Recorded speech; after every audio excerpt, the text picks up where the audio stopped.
I'm in absolute shambles. There's no other way to put it. After what happened in the NBA draft lottery on Monday night, it feels like the Miami Heat missed out on a chance to turn their franchise around and really make a push to be one of the top teams in the Eastern Conference over the next decade. I'm Nic Rohloff. This is the Heat Report by Chat Sports. You might be wondering why. Well, guess what, folks? The Mavericks won the lottery. They just won Cooper Flagg. They went into the draft, the lottery, with the 11th odds to get the number one pick. 1.8% chance. If you do not remember, that was the Miami Heat's lottery pick before they made the NBA playoffs. If the Heat just lost to the Bulls in the play-in or lost to the Hawks in the play-in, the Heat would have had Cooper Flagg. We are cursed. I mean, there's just no other way to put it. And for the people in the comments that will say, well, we wouldn't have won the lottery because it's a different... No, it's the same. The 11th pick combination odds, that won the lottery. It doesn't matter who had the 11th pick. It matters that the 11th pick won the lottery, which would have been Miami. I am so utterly disgusted. I have never been more upset around the Miami Heat, I think, in my entire life than last night, because they made the playoffs in a meaningless throwaway year, lost in embarrassing fashion, the largest deficit in a series in history, losing one playoff game, by the way, by 55% or 55 points. Like, how ridiculous is that? And they lost out on their chance to get Cooper Flagg. Just absolutely ridiculous. You can't tell I'm absolutely furious. Like, it's hard to put my anger into words, to be honest. But let me know. Are you pissed about what just happened over the last 24 hours? Rate your anger level on a scale of 1 to 10. Mine is, I don't even know how many zeros I put. Like, I really just, when I was typing out the script, making the graphics, whole 9 yards, I just typed in as many zeros as I thought would fit on this bottom L3 here. Because I was crashing out on Twitter yesterday after it was announced. And you know the fun thing is? It's not fun, but I tweeted out yesterday morning when I woke up, can't wait for the Mavericks to move up in the lottery, so I crash out. Because I always knew the Heat were going to find a way to screw themselves. And the part that really sucks to me is not that I am acting as some front runner here about being upset, but I wanted the Heat to make the playoffs. No, I was very much adamant about the Heat missing the playoffs and rebuilding for the future through the draft. Because as much as the front office tries to deny it, the only way to really improve long-term is via the draft. And it tries to say that it can't. And they don't want to tank. They don't want to be picking the lottery. But how are they where they are right now? They drafted Tyler Hero and Bam Adebayo in the lottery. They drafted Dwayne Wade inside the top 5. Like, I don't get the thought process of not wanting to be in the lottery. If your team has no chance to win the title, I'm not saying tank, but you got to be in the lottery to potentially take one of these top-end prospects. You see it here, February 14th. February 14th. The Heat are going nowhere. It's time to tank. It's time to lose games. And then when the Heat were getting absolutely obliterated, and when they made the playoffs and they lost to the first round in the Cavs, I tweeted out this. Might have ruined the team's best chance of being a title contender in the next 5 years. And then on the night the Heat beat the Hawks in the play-in game to make the postseason, a lot of people are going to refer to my excitement, my reaction to Davion Mitchell in overtime. I'll always admit, if the Heat are on the TV, it's going to be hard for me to root against them. But my stance was always for the Heat to miss the playoffs. And this was tweeted out right after the Game 1 final against the Hawks. On the real, I'm sick about not being in the lottery in such a loaded class. Only way I get over this is if Miami beats the Cavs. Well, they did not. They got abolished. They got obliterated. And the thing that's so frustrating to me is that I don't even really, I wasn't expecting to get the number one pick if you're in the lottery. It just adds salt into the wound. I was just happy to be in the 11th pick, potentially, and get a top prospect in a loaded lottery class. And you don't want to add in even more of a disaster here. It's not even that the Heat would have had Cooper Flagg and missed out on him. It's that he went to the Dallas effing Mavericks. A team that, yeah, I know it was over a decade ago. I still can't stand them. I hate the Mavericks with every fiber in my being. They're up there with the Knicks, the Celtics, as teams that I hate in the NBA because of the battles we had in the late 2000s, early 2010s. I truly do believe that yesterday was one of the darkest days in Miami Heat history. The fact that he went to the Mavericks, which would have been the Miami Heat if they ultimately missed the playoffs. All they had to do is lose to the Bulls or the Hawks. Instead, they wanted to be play-in Warriors and say, you know what? We can make the playoffs. We'll get playoff experience for Kel'el Ware and Jaime Jaquez Jr. Newsflash, Kel'el Ware barely played in the playoffs because he was unplayable, and Jaquez Jr. sucks. Glad some fans wanted that, though. To me, this feels worse than losing the finals. Like, I've witnessed multiple finals loss in my fandom, and I'm sure all of you have as well. Against the Mavericks, against the Spurs, against the Lakers, against the Nuggets, 4 of them. I feel as bad waking up on this Tuesday morning, Tuesday afternoon, as I did the day after those series went finals against the Mavericks, Spurs, Lakers, Nuggets. That's how disgusted I feel knowing that we missed out on Cooper Flagg. It just feels terrible. It feels like we will never have a chance to win. It really does. No chance, ever. It would have been a lottery card. It would have been a lottery ticket. That's why it's called the lottery, folks, because we would have somehow went from mediocrity in the East to a chance to be at the top of the East in 3 to 4 years. Unbelievable. But that's why you subscribe to the channel because, well, we talk about the good, bad, and the ugly around the Miami Heat on a daily basis. Hit that sub button. Join the channel today for daily Miami Heat content. This was the full draft lottery results, by the way, and I wanted to showcase this because not only does the Heat miss out on Cooper Flagg and the number 1 pick went to the Mavs, which was the Heat's draft slot if they missed the play-in, the implications of this lottery result will absolutely be massive. There's a couple teams that I want to point out here. One, Philly moved up from 5 to 3. They kept their pick. It was top 6 protected, but now they have the choice of Ace Bailey, VJ Edgecombe, and whoever they want outside of Dylan Harper and Cooper Flagg. The Spurs moving up to number 2 is fascinating for a lot of reasons. Now, you might say Miami got a little bit of help in terms of Charlotte moving down to 4, Washington down to 6, 2 division rivals, not in the top 3, which was the projected number for those 2 teams. They tied for the number 1 odds at 14%.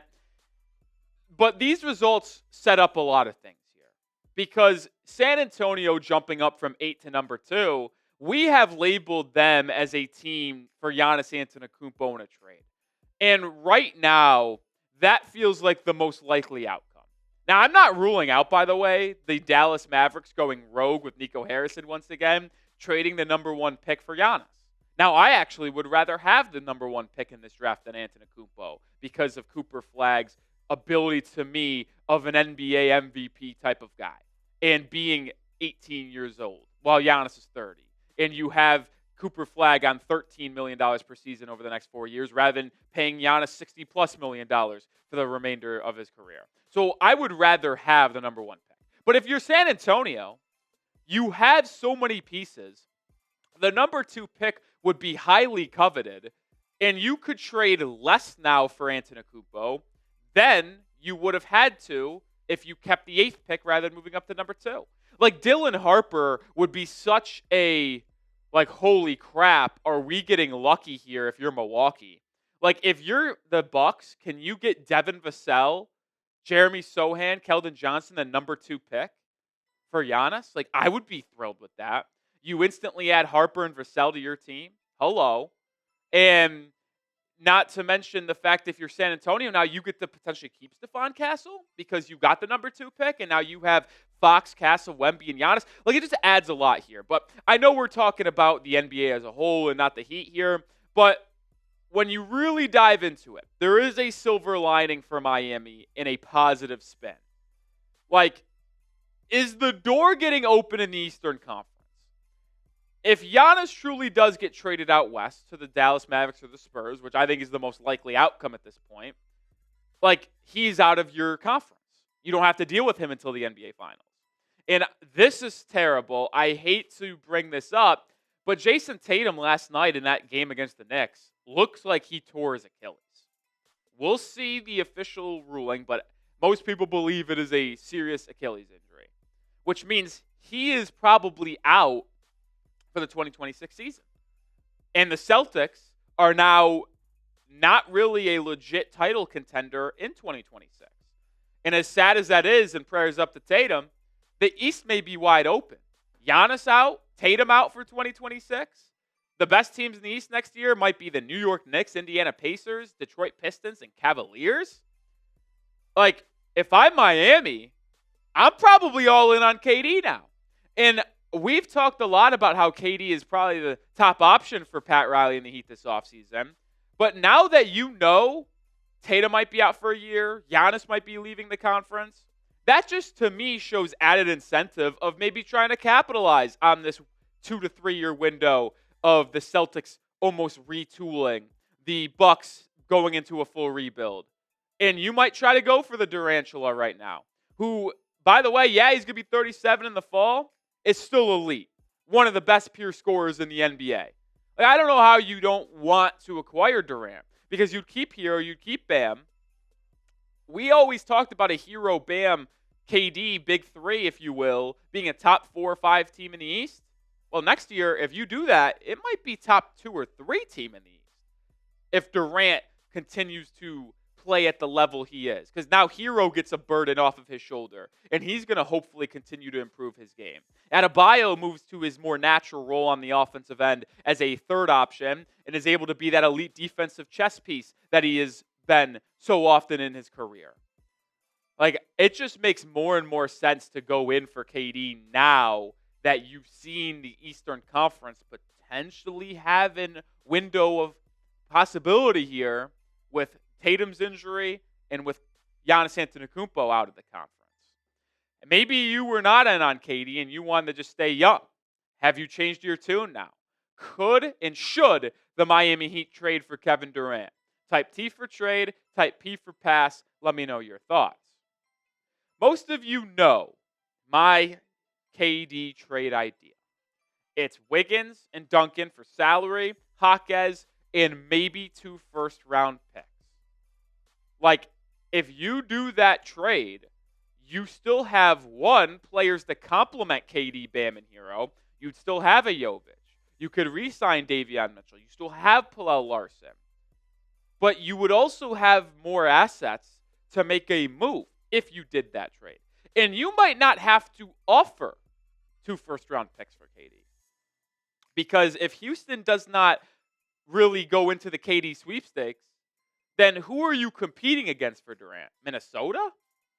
They don't have a lot they can offer picks-wise. What kind of young players can they offer? Is Rob Dillingham that enticing for Phoenix? Probably not. Terrence Shannon? Like, who are the Timberwolves trading? Because they don't have a lot of tradable first-round picks. So your offer might be able to beat Minnesota's pretty easily by offering 1 first-round pick. And how about this craziness? Now, this is a pure hypothetical, but I thought it was fun to talk about. What if you went all in for the next 3 seasons? You acquired both KD and Ja Morant. You are financially able to do so, and I think there is a pathway. You see the trade for KD, it just gets opened up to a 3-team deal where maybe instead of 2 first-round picks, you offer the 20th pick in this draft and a 2027 second-round pick to get Durant. But then you package 2 first-rounders in 2030 and 2032 alongside Nikola Jovic, Rozier, and Kyle Anderson for Ja Morant. And maybe you might need to trade more for Ja in a vacuum, but there is also a avenue, I think, that the Grizzlies ultimately just say, you know what, we want to move off of Morant. He's too injury-prone. The off-the-court concerns, we don't want to deal with anymore. We'll recoup a young player, salary, and 2 firsts. Well, then, if you're able to pull this off, yeah, you unload every tradable pick possible. And you could include pick swaps in here, by the way, to help sweeten the deal with Phoenix or Memphis. I just didn't include those in the package. But now you have a starting lineup where we kept Khalil Ware. a backcourt of Ja, Tyler Hero, front court of KD, Bam, and Ware. Like, that's an all-star level team. That is 4 all-star level players with a rising second-year center in Kel'el Ware. And we would, by the way, have a bench of Pallel Larson and Haywood Highsmith. Yeah, you would need to add a lot of players to that roster, likely on vet min, UDFA potentials as well. And your bench and depth might be in question, but it works financially for this season at least. And you have the draft capital to potentially make it happen. Now, I will be honest, if you're talking from a realistic lens, there is an absolute 0% chance that happens. And like none. Better chance of becoming the next pope. Like me personally. Like that's the same amount of chances as Pat Riley making that trade. But you want to talk about a fun hypothetical to go all in a weak East. And it just shows you the possibilities that Miami has this offseason. And maybe they now get more aggressive seeing the Giannis stuff, seeing the Jayson Tatum injury. And it's just like, okay, hold on. Maybe we were just going to try to figure out how to be a competitive team in the East again. But now that we've seen dominoes fall, all right, now we go all in. We try to pounce on this 2 to 3 year window. Because as good as the Knicks have looked in this playoffs, I'm still not sold on them. I'm not scared of them. I really am not. I truly believe a team that is really put together from Miami's point of view, where you get Tyler Hero help in the backcourt, add another wing scorer, and still have Bam there. I think that could compete, man. I do. So, is this the one way I'm pulled back in? Maybe. But, my goodness, it's hard for me not to get giddy, excited about all right, let's make a move. It's like a horse race. They're falling back a little bit in the front. Time to make our move from the back. Why not? And we'll be here all offseason long, so hit that sub button for daily Miami Heat content. A little bit of a weird video here today, I know, but I just had to get my thoughts on what happened in the NBA last night, because it was one of the most maybe monumental nights in the NBA that we've seen in a while. Between the lottery odds, Tatum's injury, a lot of the NBA landscape changed. So we had to come over and talk about it.